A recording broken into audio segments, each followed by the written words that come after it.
Halo, kali ini gue mau bahas tentang beberapa culture shock yang menurut gue lucu sih untuk dibahas, dan kayaknya ini bisa jadi menambah konteks buat teman-teman yang nantinya bakalan mau lanjut kuliah di US gitu ya. Ada beberapa culture yang perlu kalian consider. Tapi ini dari kacamata gue purely sebagai maba. Again, gue masih maba gitu. Dan mungkin karena gue juga muslim gitu, jadi mungkin culture shocknya agak berbeda gitu dengan teman-teman yang lain. Nah, mungkin kita lanjut aja. Yang pertama itu adalah gue nggak tahan banget sama bau ganja. Jadi di sini tuh ganja itu kan legal. Gue tuh kaget banget kalau ternyata di sini tuh kita ke taman tuh bisa pagi-pagi ngeliat orang lagi ngeganja gitu. Sebenarnya ngeganjanya tuh yang kayak rokok ganja gitu loh, rokok ganja. Dan tapi karena mereka itu legal gitu, jadi ya udah di mana-mana tuh banyak, terutama di taman. Kenapa? Karena di taman itu banyak orang-orang yang homeless gitu, yang mereka emang gak punya rumah gitu, jadi mereka tidurnya di taman. Itu sejujurnya pas awal tuh gue ngerasa lumayan gak nyaman sih, kayak bau banget gitu. Karena mungkin waktu awal-awal tuh gue masih sering mondar-mandir daerah-daerah taman gitu, karena lagi banyak beli-beli barang dan lain sebagainya. Tapi makin kesini makin banyak kesibukan yang emang fokusnya di kampus aja, makin jarang gitu nyium-nyium bau ganja. Tapi ya apa boleh buat, di sini tuh legal gitu, jadi makanya kita harus bisa berkompromi gitu ya. Nah, yang kedua ini masalah olahraga. Jadi sebenarnya gue tuh dulu sebelum berangkat itu kan gue juga udah lumayan rajin nge-gym gitu. Gue tuh bisa nge-gym seminggu minimal 3 kali. Nah, gue tuh udah dari awal tuh ngeriset tentang tempat gym gitu kan. Oh, dan ternyata gue tahu bahwa di apartemen gue tuh ada tempat gymnya, dan di Columbia itu juga ada gymnya. Ya, secara kelengkapan di Columbia ini jauh lebih lengkap gitu. Kayak ada buat strength-nya, ada buat cardio, dan itu satu lantai sendiri, satu lantai strength, satu lantai cardio. Terus ada juga jogging tracknya di dalam ruangan. Terus ada juga lapangan tenis, lapangan bulu tangkis, ada juga lapangan squash gitu. Banyak banget, sampai ada kolam renang juga. Dan gue tuh pengen gitu kan merasakan ya si gym yang lengkap itu. Namun saya kan mencoba untuk mencari jam-jam yang tidak ramai gitu, karena ya biar enak aja gitu, nge-gym itu biar leluasa gitu. Saya coba paling pagi gitu ya, kayak jam setengah 7, jam 7 gitu, kok udah penuh aja manusia ini. Kayak menurut gue sih orang-orang bisa nggak ambisiusnya tuh di akademik aja gitu, atau kayak di profesional aja, nggak usah sampai ke tempat-tempat gym tuh juga ambis tuh, nggak usah gitu. Tapi nggak bisa, ternyata mereka juga ambisius gitu loh di dunia peratletan ini gitu. Jadi makanya isinya tuh nggak pernah sepi gitu. Menurut gue itu satu hal positif gitu ya, culture shock yang positif yang menurut gue jadi bikin semangat gitu. Tapi ya, akhirnya gue memutuskan untuk ayo udah deh, kalau misalnya gue nge-gym ya nggak butuh weightlifting yang gimana-gimana, ya gue akhirnya tetap di apartemen aja. Nah, yang ketiga makanan sih. Jadi sebenarnya makanan halal tuh susah gampang gitu. Kalau masak tuh masih lumayan gampang gitu. Paling ya agak jauh aja gitu. Kayak contoh misalnya di depan gue ada supermarket, di kiri ada supermarket, di sana ada supermarket gitu kan. Yang cuma beda 2 blok, 1 blok gitu doang. Tapi nggak ada daging atau ayam halal gitu. Nah, gue harus kayak jalan 1 kiloan gitu ya, 1 kilo untuk beli yang halal gitu. Dan ya harganya sedikit lebih pricey gitu. Tapi kalau yang makanan jadinya pun di sini tuh ya kurang variatif. Kayak sebenarnya sih kalau gue nggak banyak mau sih nggak masalah ya. Tapi ini masalahnya gue nya kayaknya yang banyak mau. Jadi kayak misalnya makanan halal yang ada di sini tuh yang gue tahu tuh ya halal bites, terus Tex chicken, terus Huda halal, terus ada juga Kohwa Coffee, dan itu semua makanannya yang kering-kering gitu loh. Sedangkan kita ini warga-warga Indonesia yang kayak biasa makan soto, rawon gitu, pengen yang berkuah-kuah dan halal, dan di sini nggak ada gitu. Jadi yang kayak gitu-gitu ya harus masak gitu, atau kalaupun ada harus ke Queens yang itu tuh 1 jam sendiri gitu dari sini. Ya itu sih sebenarnya menurut gue yang lumayan memicu kreativitas aja gitu, kreativitas untuk mengatur waktu gitu. Kalau misalnya kita harus ke Queens dan lagi pengen banget mie yang di Queens itu, karena enak banget sih. Atau ya kreativitas dalam berkarya menciptakan mie sendiri ya, atau udon sendiri yang enak gitu, yang bisa kita makan secara simple gitu tanpa harus 1 jam perjalanan ke Queens gitu. Nah, terus makanan juga sebenarnya di sini makanan sehat kayak gampang banget gitu buat ditemukan. Sebenarnya gampang sih, di Indonesia juga gampang, cuma maksud gue informasi yang ada di bungkusnya itu tuh sangat-sangat informatif gitu loh. Kayak, dan mereka tuh udah banyak banget kayak sertifikat yang ada ditempelin di situ. Kayak kalau kita kan paling sertifikat MUI, terus sertifikat apa lagi sih kalau di Indo tuh. Nah kalau mereka tuh ada non GMO, ada gluten free, USDA gitu. Oh ada juga vegan gitu, yang mana menurut gue tuh jadi kayak pembelajaran baru gitu ya buat gue. Dan akhirnya gue jadi kayak lebih thoughtful aja sih gitu kalau misalnya ngebaca ingredients kayak gitu kan. Nah terus yang selanjutnya itu tuh harga barang gitu. Kalau gue sih sebenarnya ngeliatnya tergantung barangnya ya. Kayak yang bikin gue shock itu mungkin karena gue tuh selalu nge-convert apa-apa tuh ke rupiah.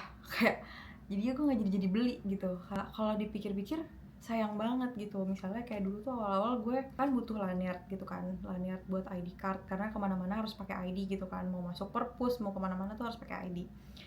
Gue mau beli ya lanyardnya yang ada gantungannya itu sama yang plastiknya itu kan, itu dijual terpisah. Yang plastiknya harga $5 tuh kan, kalau di convert ke rupiah udah 80.000 kan. Terus yang si lanyard itu harga $10, jadi ada 160.000. Kalau gue beli dua-duanya itu udah jadi berapa itu? 240.000 gitu. Yang kayak akhirnya gue gak jadi beli gitu.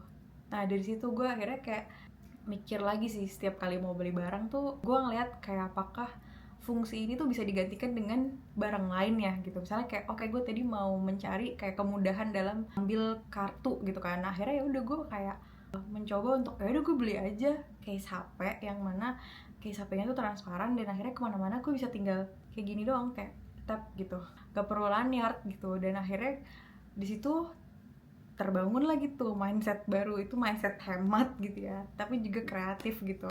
Tapi kalau untuk barang-barang yang kayak high end gitu ya, kayak misalnya di Indonesia lo bisa beli sepatu gitu yang harganya 3 jutaan gitu, di sini itu tuh bisa jadi setengah harga atau ya 70% dari harga di Indonesia gitu.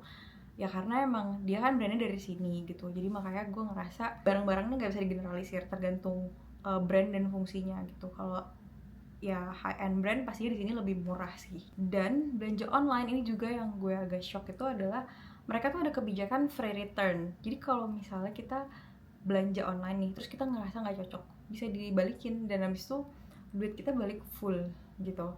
Kayak contoh gue beli case gitu kan, gue beli case tuh gue nggak kebayang kayak dengan HP ini tuh yang cocok warna apa, apakah warna hijau, apakah warna biru gitu. Akhirnya gue beli dua-duanya. Nah pas gue lihat ke HP gue, lebih cocok yang biru nih. Akhirnya yang hijaunya gue balikin, dan balikinnya tuh cuma tinggal ngedrop barangnya deket kampus gitu, ada kayak kantor JNE gitu lah ya, kalau kantor shipment gitu. Ya udah mereka akan accept gitu. Ya udah saya. Dan yang paling penting nggak perlu video. Kalau di Indonesia kan kayak kalau misalnya kita nerima paket pasti jangan lupa video unboxing dan lain sebagainya. Di sini enggak gitu. Mereka percaya gitu. Dan bahkan kita bisa pilih, ada punya pilihan apakah barang ini dibalikin dengan box atau without box gitu.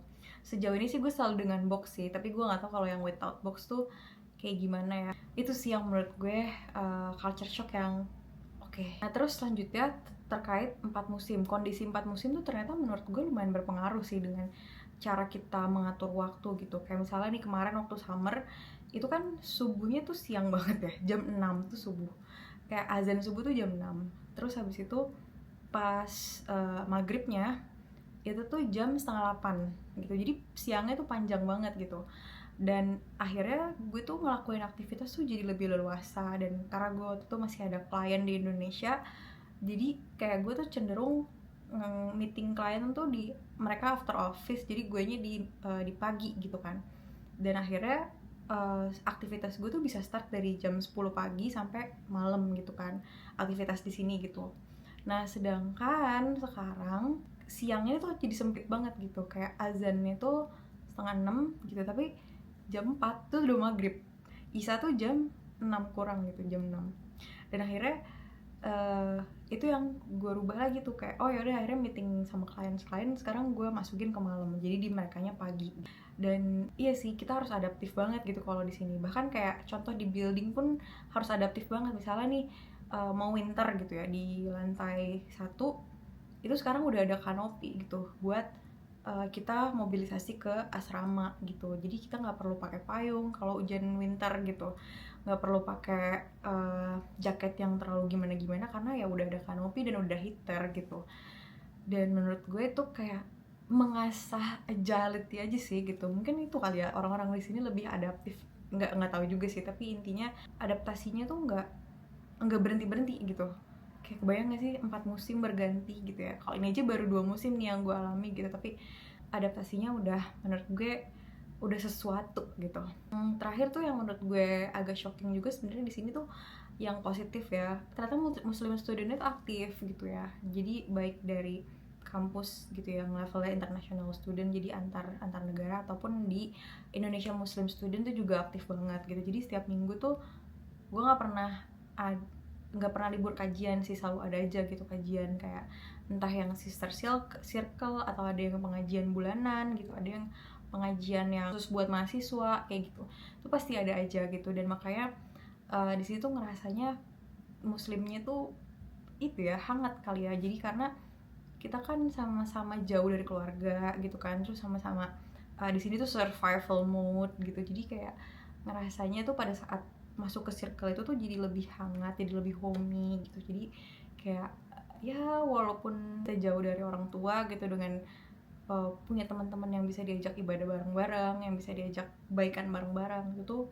menurut gue itu sesuatu banget sih gitu, yang akhirnya bikin gue jadi nggak lepas dari norma-norma yang selama ini gue yakini gitu, dan bahkan bisa tetap practicing dengan maksimal gitu. Selain itu kalau muslim lifestyle di sini tuh kayak alat tuh ya harus mau nggak mau ya nyari tempat yang nggak common gitu. Kayak kalau tadinya kan kita di Indonesia misalnya kalau ke pom bensin tuh ada musola, terus ke mall ada musola, di sini kan nggak ada gitu. Jadi kalau ke mall gue biasanya kayak ke fitting room sholatnya, terus kalau misalnya ke library ya di library-nya gitu kan.